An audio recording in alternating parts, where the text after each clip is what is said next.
बहुत समय पहले एक गांव में एक रईस सेठ रहते थे।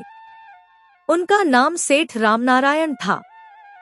वह व्यापार में बहुत सफल थे और उनकी संपत्ति का कोई हिसाब नहीं था। सेठ के पास महल जैसी हवेली, बेशुमार खेत, व्यापार और अपार धन था, लेकिन उनका मन कभी संतुष्ट नहीं होता था। उन्हें लगता था कि शायद उनके पास जो कुछ भी है वह कभी पूरा नहीं हो पाता। एक दिन सेठ रामनारायण ने अपने जीवन की असली खुशी की तलाश में एक संत को देखा। वह संत गांव में आए थे और लोग उनके पास आकर आशीर्वाद प्राप्त कर रहे थे। सेठ ने सोचा, मैंने तो सब कुछ पाया है, फिर भी मेरे दिल में शांति क्यों नहीं है? हो सकता है कि यह संत मुझे जीवन की असली राह दिखा सके। सेठ ने संत से पूछा, स्वामी, मेरे पास सब कुछ है, फिर भी मेरा मन संतुष्ट नहीं होता। क्या मैं कुछ ऐसा कर सकता हूँ जो मुझे शांति दे?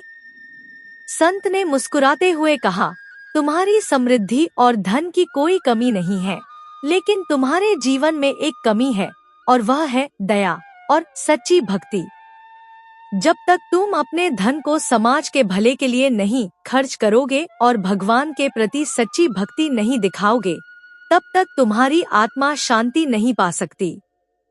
सेठ रामनारायण ने संत की बातों को ध्यान से सुना और तय किया कि वह हर गुरुवार को भगवान विष्णु की पूजा करेगा और गरीबों को दान देगा। वह बृहस्पतिवार के दिन विशेष रूप से गरीबों को खाना खिलाता, उनका सहयोग करता और भगवान विष्णु की पूजा करता। साथ ही उसने अपनी संपत्ति का कुछ हिस्सा गांव के भले कामों में लगाने का निर्णय लिया। कुछ महीनों बाद सेठ रामनारायण ने महसूस किया कि उसकी जिंदगी में एक अद्भुत परिवर्तन आया था।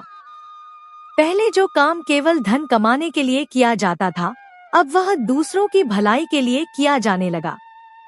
उसकी पूजा और दान से उसकी आत्मा को शांति मिली और उसकी आर्थिक स्थिति में भी कोई कमी नहीं आई, बल्कि भगवान का आशीर्वाद उसकी जिंदगी में हर दिशा में बढ़ता गया।